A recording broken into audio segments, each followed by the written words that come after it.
Начало весны обещало подарить нам праздник волейбола, ведь стартовала кульминационная часть самого престижного клубного трофея Старого Света, а именно плей-офф Лиги Чемпионов. Но, к сожалению, полноценным противостоянием 8 команд нам насладиться не получилось. Ведь, как вы уже наверняка знаете, российские клубы досрочно были вынуждены закончить свое выступление, так что Перуджа и Закса прошли дальше. Но все же еще две пары у нас осталось, матчи которых мы сегодня и обсудим. Так что, как обычно, не будем больше тянуть, поехали! Начнем мы наше повествование с матча, который состоялся 8 марта. Лубы-Чеветанова и Естржевский. Поскольку оба коллектива являются действующими чемпионами своих стран, этот поединок обещал стать крайне интересным.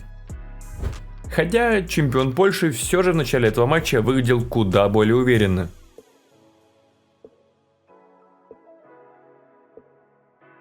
И похоже, что Бентенюти решительно настроен завоевать свой второй титул Лиги Чемпионов подряд.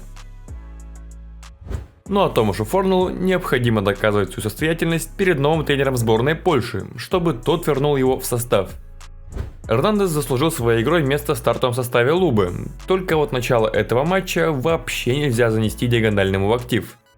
Только вот Естржевский нашелся свой антигерой в лице Тревора Клевино, благодаря которому хозяева счет сравняли. Правда, вся эта радость закончилась, когда на подачу вернулся Лукаш Вишневский. Центральный создал задел в начале, а позже вернул его в конце, что и позволило гостям победить 22-25. Чеветанова свое прошлогоднее домашнее поражение особо повторять не хотела, так что итальянская команда сразу же взялась за дело. А вот Естржевский в свою очередь наоборот хотели продолжить эту приятную тенденцию побед польских команд на домашней площадке Лубы. Да и Ян Гадрава, который толком в прошлом сезоне практики в Лубы не получал, был настроен доказать, что зря его недооценивали. И именно чешский диагональный повел своих партнеров за победой и во втором игровом отрезке. Принимающие Лубы научились справляться с подачей центральных гостей, только вот реализацию Габи это все равно никак не наладило. Уже второй матч подряд наблюдаю, что Маркизио выходит на усиление приема, и снова с самым первым приемом он не справляется. За своего резервного либера вступились Рикардо Лукарелли и Симон, которые отметились эйсами. Но даже это не позволило хозяевам спастись. Естржевские забирают и второй сет себе 23-25 и 0-2. Иван Зайцев, появившийся в концовке второй партии, остался на площадке и в начале сета под номером 3.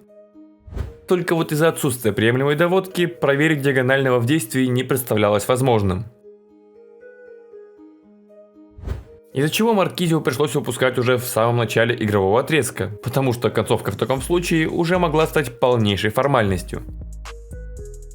Но даже наличие двух либера на площадке каких-то видимых надежд на успех Луба не добавило. Гости из Польши упускать преимущество настроены уже не были.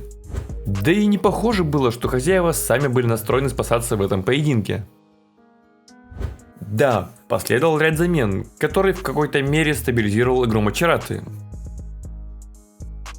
Только необходимо было сильно прибавлять, чтобы надеяться на успех, а этого хозяева сделать не смогли. Так что Лубы терпит второе подряд поражение на своей площадке от польской команды в 1/4 финала Лиги Чемпионов. Как-то в последних встречах Чеветанова не выглядит коллективом, способным бороться за самые высокие места. На старте сезона им удавалось показывать отличную игру даже с постоянными проблемами в составе. Сейчас уже практически все исполнители в строю, но их эффективность оставляет желать лучшего. Габи последней встречи начинал со скамейки, только вот у Ивана Зайцева игра не шла, и порториканец выходил и сразу же наводил красоту. Сегодня диагонального выпустили в старте, но воспользоваться данной привилегией у него, к сожалению, не получилось. Ян Торрейра также в последних матчах никак не может найти себя, и его помощи явно не хватает итальянской команде в ключевые моменты. Что в матче против Модена в Суперлиге, что сейчас против Естржевски, только Симон и Лукарелли оставили о себе приятные воспоминания. К остальным же явно есть вопросы. Как и в прошлом сезоне, начинаю следить за магией Бентенюти со стадии 1/4, и вновь кудесник мяча из Франции меня не подводит. В этой встрече он полностью переиграл Лучано Де Чека, а знаете, такое сказать получается не так часто, но Бенджамину это удалось. Так что, кто знает, быть может и эту польскую команду он приведет к статусу лучшего коллектива в Европе. Естржевские смотрелись очень солидно, и если не брать не самую убедительную игру Тревора Клевино в начале, то и придраться почти не к чему. Да и то, француз в начале третьей партии выдал такую серию подач, что все, что было до этого, можно было ему смело простить. Раньше времени списывать Лубы я бы не стал. В прошлом году они также проиграли дома, но с легкостью разбили Заксу в гостях, и лишь поражение в золотом сете оставило их за чертой полуфиналистов.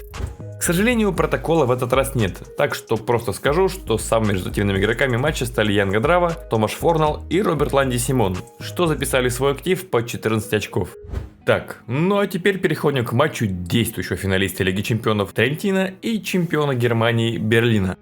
И да, если вдруг кто забыл, то Берлин из своей группы вышел с первого места, а вот итальянцы вынуждены были довольствоваться лишь второй строчкой в своем квартете. Но все же для большинства любителей волейбола было понятно, что основным претендентом на проход в 1/2 из этой пары являлась именно Трентино. Только вот вряд ли Сергей Гранкин и компания приехали в Италию исключительно в качестве спарринг-партнера для столь грозного соперника. Хотя сказать, что лидер атак Берлина Бенджамин Патч находится в боевом состоянии, также язык не повернется. У Трентино в последних матчах были проблемы с исполняющим обязанности диагонального Даниэле Лавия, поэтому его место занял Джулио Пиналли.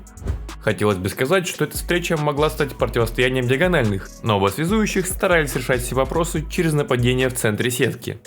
Возможно, стоило это сделать и в этом эпизоде, ведь вышедший на усиление блока Кассел в ходе определенных обстоятельств оказался на месте центрального, а Вест свою позицию в атаке решил не менять.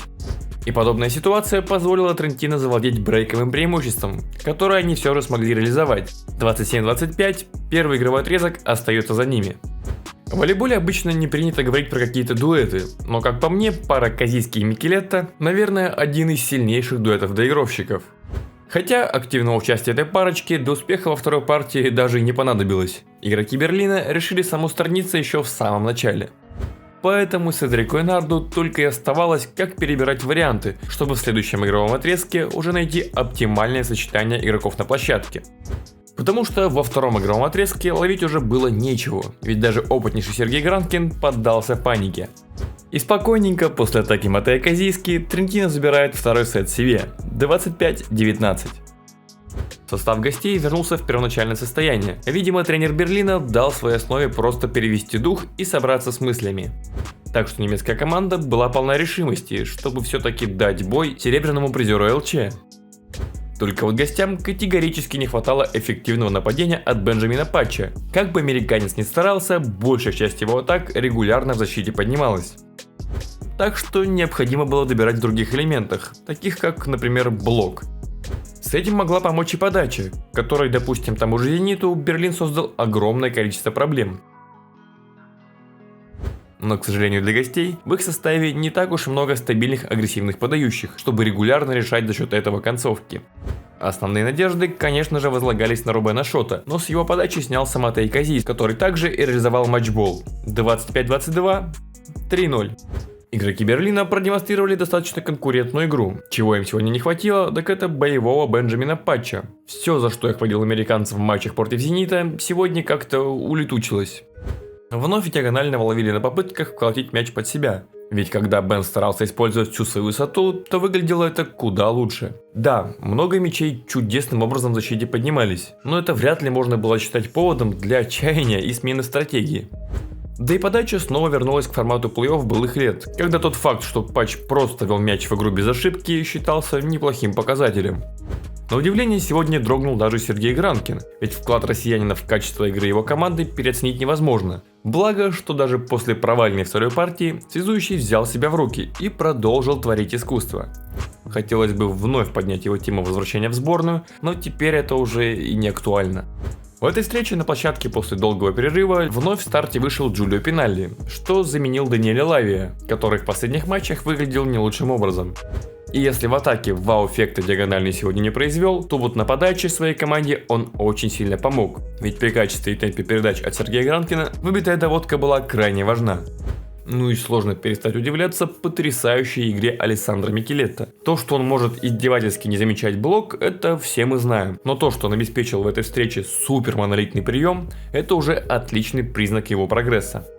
Опять же, как мне кажется, ответная встреча может преподнести нам неплохой сюрприз. И Трентино явно не стоит расслабляться перед встречей в Германии. Самым результативным игроком матча стал тот самый Алессандро Микелетто, набравший 13 очков. На эту встречу протокол нам подготовили, так что можете глянуть и статистику остальных игроков. Вот такими получились первые четвертьфинальные матчи Лиги Чемпионов. Пусть интриги для полной картины не хватило, но все равно было достаточно интересно. Ответные встречи запланированы на 16 марта, так что, чтобы не пропустить обзоры на эти матчи, обязательно подпишитесь на канал. Ну и да, если вдруг YouTube России заблокируют, то жду вас на Яндекс.Дзене и в своей группе в Telegram, так что подписывайтесь и туда, чтобы не потерять связь. Ну а с вами, как обычно, был Николай Иванов, любите то, что вы делаете, и все у вас обязательно получится. Скоро увидимся, пока!